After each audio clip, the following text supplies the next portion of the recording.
Normally সকাল আজকে অনেকটা দেরি মানে বাবার কলেজটা আজকে দেরি আছে, যাই হোক উঠে ও আটাটা মেখে দিল, আমি রুটিটা করে ফেলছি। ভাত হয়ে গেছে একখানা, এখন ব্রেকফাস্টের আয়োজন চলছে।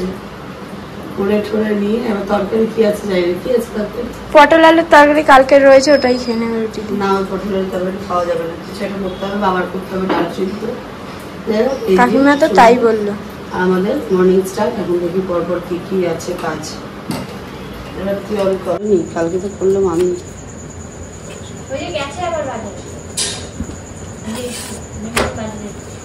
বাসু বাবা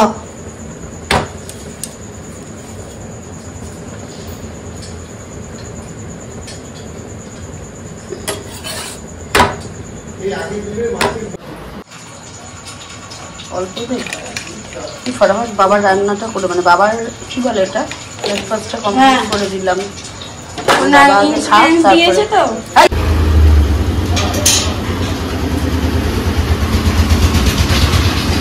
ছেড়ে গেল এখন কলেজে, আর আমি বসছি এখন কাটাকাটি করতে।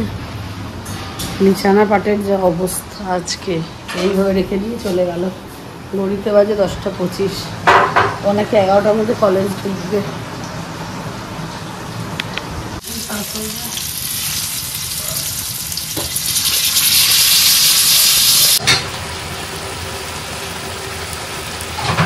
এদিকে হচ্ছে পটল পোস্ত, আর এই চাটনিটাকে বানাবো জেলি, সেই জন্য এটাকে জাল দিতে বসিয়েছি। আজকে যে কি উল্টো পাল্টা রান্না হচ্ছে। আর ওদিকে আবার মাছের ডিম পড়ে রয়েছে, এগুলোকেও করতে হবে। ধনেপাতা কুচি, পেঁয়াজ কুচি, রসুনটাকে কুচিয়ে নেবো, যাই হোক। আবার এটাকে ভেজে এই যে এখানে তরকারির জন্য পেঁয়াজ রেডি করে রেখেছি, মানে একটা দিনের বড়া হয়ে যাবে, কালকে দিনে রাখতে হয়ে যাবে। ওটা ফুল এনার্জিতে কাজ করে চলিয়ে 12 মার্চে বাথরুম এক ঢাল বাসন মাজলো, কোয়েল পুরো বেসিন ফাঁকা করলো। আর আমি চাটনিটা বানাচ্ছি জেলি, একটা পথ খেলেই হলো। শুধু আছে মাছের ডিমের বড়া, ওটা এখন কমপ্লিট হলেই আজকের মতন রান্না শেষ। তাও 8-9 পদ রান্না হয়ে গেছে। ওরে বাবা 8-9 পদ রান্না, এবার কে কটা খাবে সেটাই হলো ব্যাপার। এখন রেডি করি, সেটার জন্য প্রিপারেশনটা আমি দেখে দিচ্ছি। আর আমি মুড়ি গুঁড়োটা দিই এই জন্য, মচমচা হওয়ার জন্য না, মচমচা হওয়ার জন্য না, মুড়ি গুঁড়োটা দিই আজকে মাছের ডিমেরটা আরও বেশি ভালো বোঝা যাবে। সেটা হলো যদি ছোট করে দিই ওটা ফুলে উঠবে, সেই জন্য মুড়ি গুঁড়োটা আমি ইউজ করি। অনেকেই ফোন করছে যে মুড়ি গুঁড়োটা আমি মনে হয় ইয়ের জন্য দিচ্ছি, মচমচা হওয়া, মচমচার জন্য না, ফোলার জন্য, ফুলে উঠবে, মানে ছোট বড়া দিলে ফুলে ফুলে উঠবে। আচ্ছা আগে বানাই তারপরে দেখতে পাবো।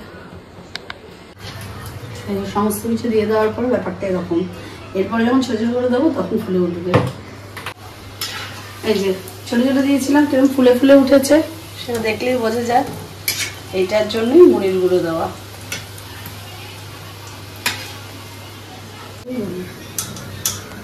এখন বড়া নামানো হলো, আরো হবে, আরো হচ্ছে, তাও হবে কি এতেও পোষাবে কিনা জানি না।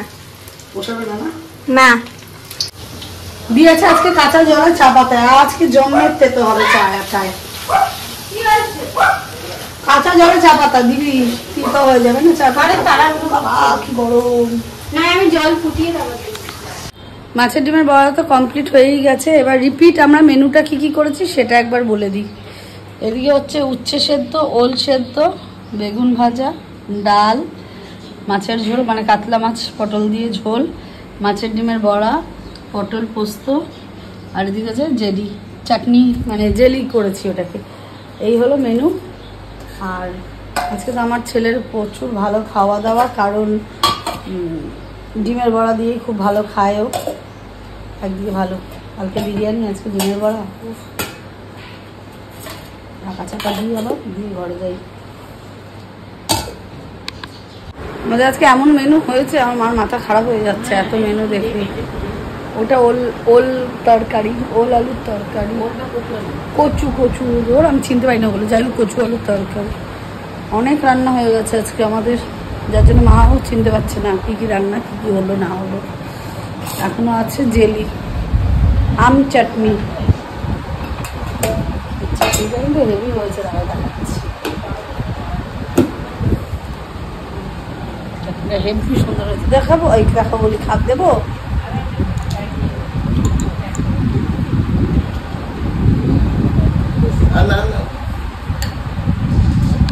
একজনকে বলা হয়েছে ওই ভাই নিয়ে যাবে এখন, তাড়াতাড়ি করে এখন খাওয়া দাওয়া করি, খেয়ে দিয়ে যাই।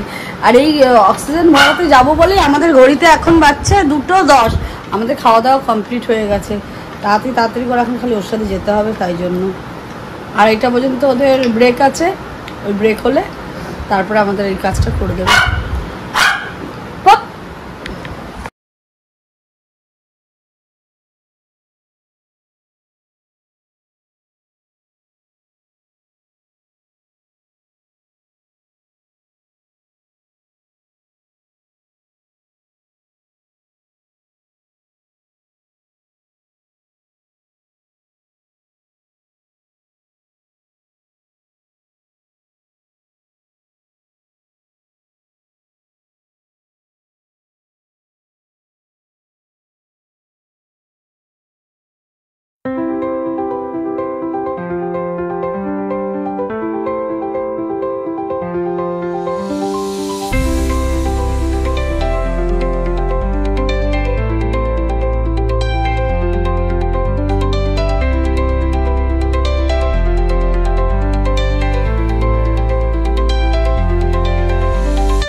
সারা রাস্তা ভোর এসে ভিডিও করবো কি, বিরিয়ানির দোকানের এক একটা করে কথা বলতে হতো, মানে টেস্ট ফ্লেভার জানতেই আমরা এখানে অবধি চলে আসলাম।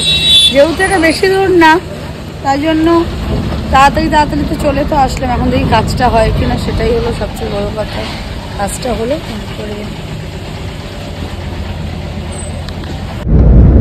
একটা কাজ নিয়ে বললে 10টা কাজের কথা মনে পড়ে। যাই হোক, এখন ব্যারাকপুর যাচ্ছি রিলায়েন্সে, ওখানেও কিছু জিনিস কেনাকাটার আছে।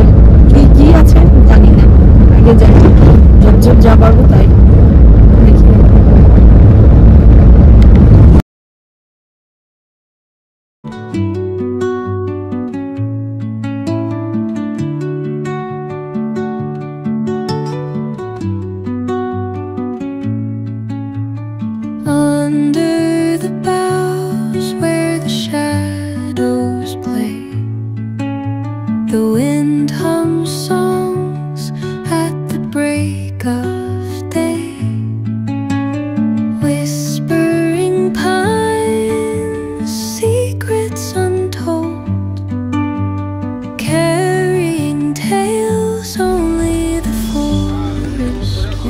কেন নেবো,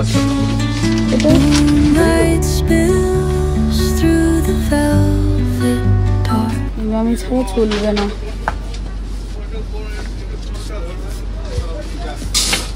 এবার এখান থেকে যাবো সোদপুর প্যান্টালুন্স, ওখানে গিয়ে আর কোনো ভিডিও না, জাস্ট যাবো, দরকার আছে কিছু কেনাকাটি, ওগুলো কিনবো বলেই যাবো, কিনে সোজা বাড়ি। আগে প্যান্টালুন্স চাই।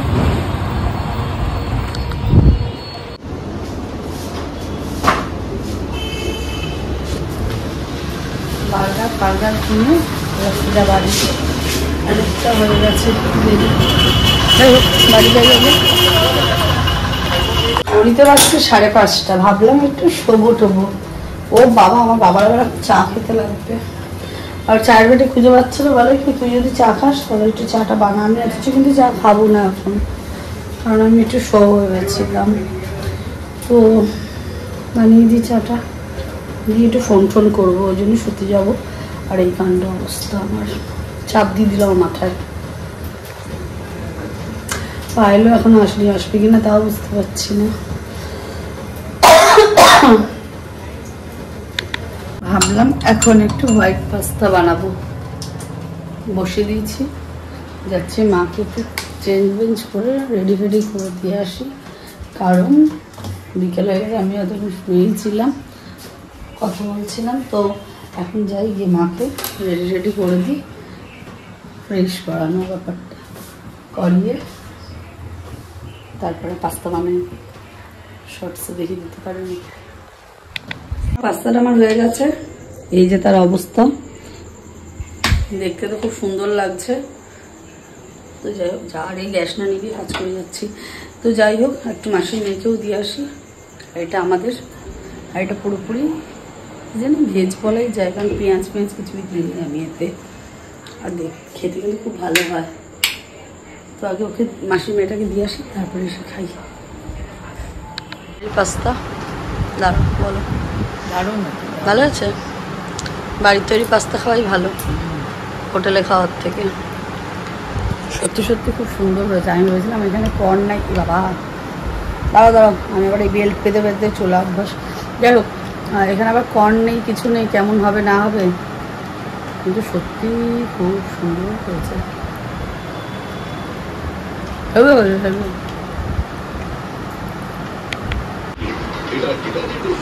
ডিমের তরকারি মায়ের খুব ভালো লেগেছে।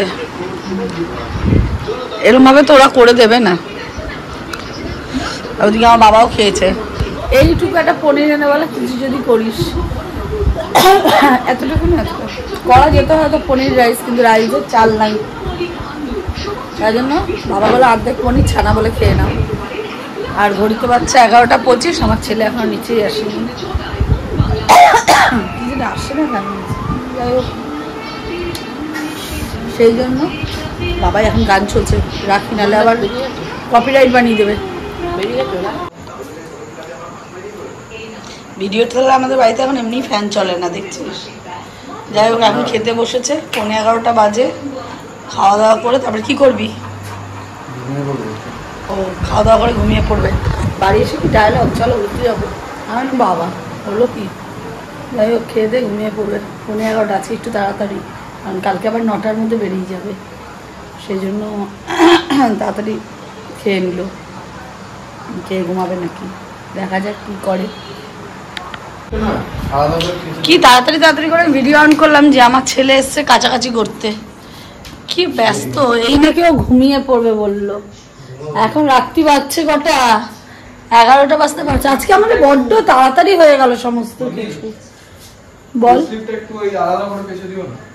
এই আমি পারবো না রে, কালকে মেশিন চালাবে তো, তখন এখন চালাচ্ছি। 500 টাকা দিয়ে এটা কিনে এনেছি, ম্যাট্রিকের অ্যাড দেবো এখন। তো এখন আমি যাই আগে কাছাকাছিগুলো করে নিই, কাছাকাছি করলে এই চারিদিকে মেলে দেবো, শুকিয়ে যাবে। টাকা দিয়ে এটা কি, জাস্ট 2 মিনিট আগে বাবা, 2 মিনিট না 5 মিনিট আগে বাবার সঙ্গে ঝগড়া করলাম না যে মেশিন এখন চালাবো। আমি কি বলেছিলাম 11টা বাজতে 5 আমাদের খাওয়া দাওয়া কমপ্লিট হয়ে গেছে, এই তার নমুনা, তাই তো? 1 সেকেন্ড, এই হলো তার নমুনা যে কটা বাজে। আমাদের ওই ঘড়ি 2 দিন অন্তর অন্তর বন্ধ হয়ে যায়, ধুকছে। যাই হোক, আর আমি ভাবছি বলে এখন 11টা বাজতে 5, তাড়াতাড়ি ভয় পেয়েছে কি জোরে। দেখো দেখো অবস্থাটা দেখো আমার বাবার, হঠাৎ করে জানলাটাই খুলে দিয়েছে। আর আমি ভাগ্যিস বাইরের লাইটটা জ্বালানো ছিল, তাই না বোধহয় এখানেই যেতাম শেষ। তো যাই হোক, এখন 1 ঘন্টা 2 মিনিট টাইম দিয়েছে আমার মেশিন। এই 1 ঘন্টা 2 মিনিট আমি এখন মায়ের সাথে বসে বসে গল্প করব, এডিট করব বাকিটা, এসব করে ঘুমাতে ঘুমাতে যতক্ষণ। কিন্তু আবার বলি ঘড়িতে বাজছে এখন 1টা বাজতে 2-3 মিনিট বাকি। আমাদের লুসি, লুসি কি করছো এদিকে? মা তাকাবে না আজকে আমাদের দিকে। লুসি তাকা, লুসি তাকা, তোকে খুঁজছে ও মা, তোকে খুঁজছে সবাই। গুড নাইট বলো, গুড নাইট বলো লুসি। এই কে এলো রে, আমাদের বাড়িতে কে এলো? তার সঙ্গে বসে আড্ডা দিচ্ছিলাম মেশিনের কাছাকাছি দিয়ে। যাই হোক, অনেকটা রাত্রিও হয়ে গেছে, এখন শুতে আসলাম ব্লগটাকে এন্ড করার জন্য। কাল সকাল 9টার সময় আবার ছেলে বেরিয়ে যাবে, তার আগে ভাত টাত করে ওকে খাইয়ে পাঠাতে হবে, টিফিন দিয়ে দিতে হবে। আর কি এই পর্যন্ত যদি ব্লগটা ভালো লেগে থাকে, do like, comment, share and subscribe. কলেজটাও এখন স্কুলের মতনই হয়ে গেছে, সকাল সকাল আমাকে উঠতে হবে। চলো, গুড নাইট, টাটা।